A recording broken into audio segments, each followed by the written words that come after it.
You are 34. You have $310,000. Your brother makes the same salary. He has $14,000. The difference is not your job. The difference is not your luck. The difference is one decision you made 10 years ago, and the 10 years of being mocked for it. This is your life driving the same car for 10 years. You are 24, Saturday, April, a used car lot. The salesman wears a polo one size too small. He calls you boss, shakes your hand too long. He walks you past the trucks, past the leather seats. He stops at a 2013 Toyota Corolla, gray, cloth, 71,000 miles, a dent on the bumper he calls character. You sit inside, plain wheel, firm seat. Nothing inside this car will impress anyone you know. You pay $9,400, cash. You drive home with the windows down. The AC makes a sound. You will learn to ignore it for the next 10 years. That night you sit at your kitchen table. You do the math on a piece of paper. $400 a month, invested for 10 years. The number is large enough that you read it twice. You fold the paper, put it in a drawer, forget about it. The next morning, gas station. You pump $14 of regular. The man next to you fills a black BMW. He looks at the Corolla, looks at you, says nothing. At the office, a coworker named Greg parks beside you. Greg drives an Audi he cannot afford. Greg laughs. Greg says, "Bro, is that yours?" You say yes. Greg says, "Did you lose a bet?" A month later, lunch with Frank. Frank is your father's oldest friend, 26 years in finance. He does not give advice unless asked. You tell Frank you got a deal on the Corolla. Frank does not say good job. Frank chews, Frank swallows. Frank says, "Do you know what a car actually is?" You say transportation. Frank shakes his head. Frank says, "Most people don't buy cars, they buy permission." Permission to feel successful, permission to be seen, permission to stop asking themselves who they are. You stop chewing. Frank says, "The Corolla is the first time you didn't buy permission." You laugh. Frank does not. Frank wipes his mouth. You don't know it yet, but 10 years from now, this will be the most expensive lunch I ever had with anyone. You drive home in the Corolla. You do not know it yet. You are 26, the Corolla has 89,000 miles. The seat squeaks now. You've stopped hearing it. Tuesday morning, a coffee shop. You order a black coffee for $2. The barista is 16. Her iPhone costs more than your car insurance. She does not look at you twice. You sit by the window.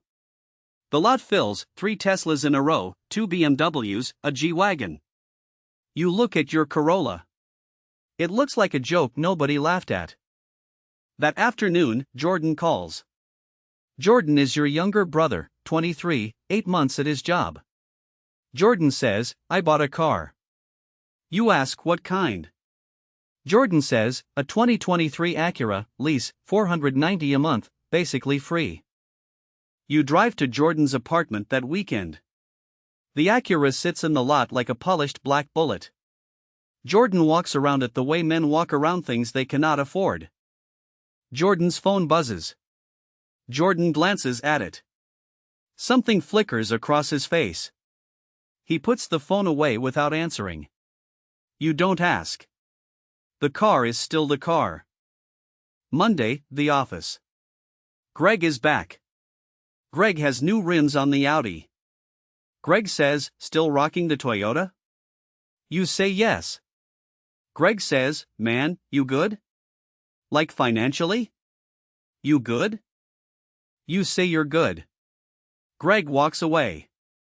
You sit in the Corolla for 30 seconds. Your hands on the wheel. You are not okay. Not because of money, because of the way Greg said it. That night, grocery store, 9 p.m. A woman loads groceries into a Range Rover next to you. She is alone. Her cart is full of frozen meals. She looks at your Corolla, looks at you. She says, "Is that a 2013? You say yes. She says, "Smart. They last forever." She closes her trunk and drives away. You stand in the parking lot. The woman in the Range Rover just said the only kind thing anyone has said about the Corolla this year. You drive home. You sit in the kitchen. The piece of paper from 2 years ago is still in the drawer. You take it out. The number has grown. You put it back. The doubt is starting to live inside you. The car is still the car. You do not know it yet, but the question Frank planted is starting to grow. You are 28, the Corolla has 112,000 miles. The driver's side door takes 2 pulls to close. You know the trick. A Monday morning, office parking lot. A woman from accounting walks past your car. Her name is Rachel. She is 46. She drives a Camry. Rachel stops. Rachel says, "Honey, are you okay?" You say you're fine. Rachel says, "If you need anything, a loan, anything, just ask. We've all had hard years." You smile. You say thank you. Rachel walks away. You are not having a hard year. You have $91,000 in your savings, but you cannot say that. Wednesday, lunch, the cafeteria. 2 co-workers at the next table do not see you sit down. The first one says, "Did you see his car?" The second one says, "I feel bad for him. He works hard." The first one says, "Maybe he sends money home or something." You stand up. You leave your tray. You eat at your desk. The car is still the car. Friday, a grocery store. You push a cart down the cereal aisle. A neighbor recognizes you. She is 60. She lives 3 doors down. She says, "I saw your car in the driveway. I have a nephew who fixes those for free, just so you know." You say thank you. She pats your arm. She says, "We all go through seasons." You stand in the aisle. Saturday, a family dinner. Your mother pulls you aside in the kitchen. She says, "Your father and I talked. We can help with a new car, just a little." You say you don't need help. She says, "It's okay to need help." You hug her. You change the subject. That night you drive home in the Corolla. You pass Jordan's apartment. The Acura is in the lot. So is a new Mercedes. You don't ask whose. Jordan's phone is on the dashboard. The screen lights up. A bank notification. Jordan is inside. He doesn't see it. You drive past. You sit in your kitchen. The piece of paper from 2 years ago is still in the drawer. You take it out. The number is now larger than your annual salary. You don't open the drawer. You do not know it yet, but pity hurts more than mockery. The car is still the car. You are 30. The Corolla has 136,000 miles. A new sound has started under the hood. You ignore it. Her name is Sarah. You have been dating Sarah for 8 months. Sarah is a nurse. Sarah drives a 2019 Honda Fit. Sarah has never said a word about your car. A Saturday in June, a friend's wedding, an outdoor venue. White flowers, a string quartet. You drive Sarah in the Corolla. She holds her dress in her lap so it doesn't catch on the seatbelt. You park in the back row. You walk to the venue holding her hand. The parking lot is full of Range Rovers, Teslas, a Porsche, a G-Wagon parked at an angle. Sarah looks at the lot. Sarah looks at you. Sarah says, "Wow. Jordan's doing really well, isn't he?" You stop walking. She is not being cruel. She is making an observation. That is what makes it worse. You say, "Yeah, he's doing well." At the reception, Jordan arrives in a matte gray electric SUV, brand new. Sarah's face changes. She tries to hide it. You see it.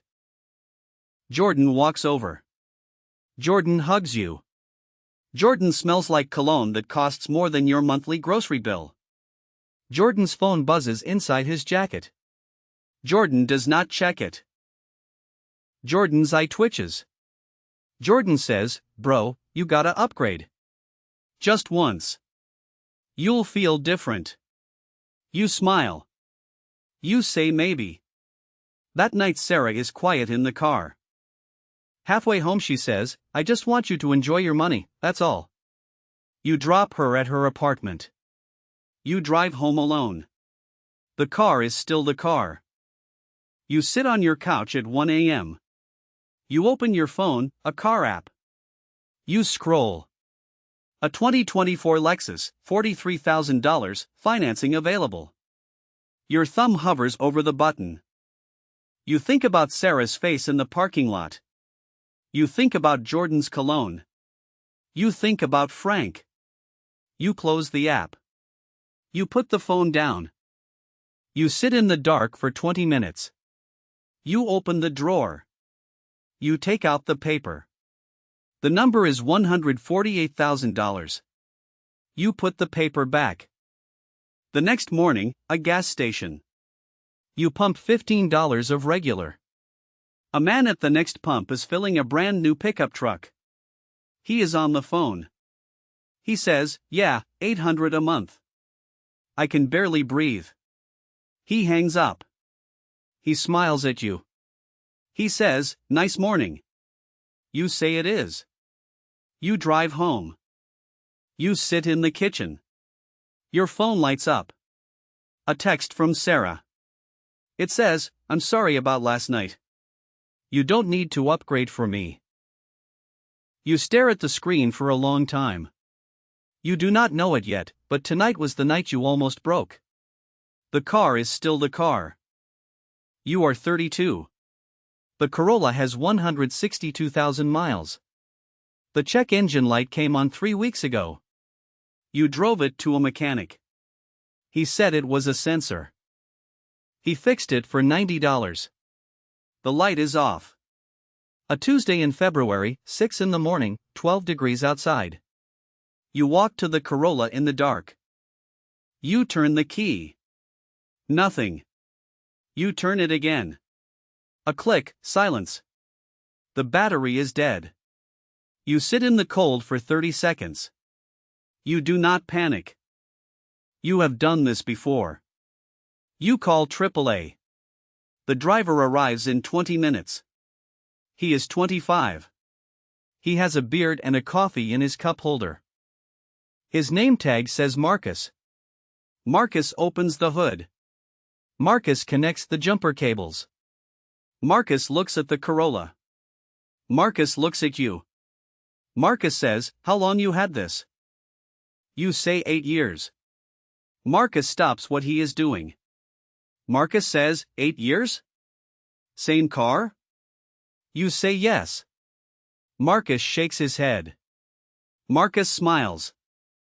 Marcus says, "My dad drove a Camry for 19 years, bought it cash, paid for my college with the money he didn't spend on cars." You stand in the cold. You say nothing. Marcus says, "Most people don't get it. They think he was cheap." He wasn't cheap. He was free. He starts the Corolla. It coughs, it catches, it runs.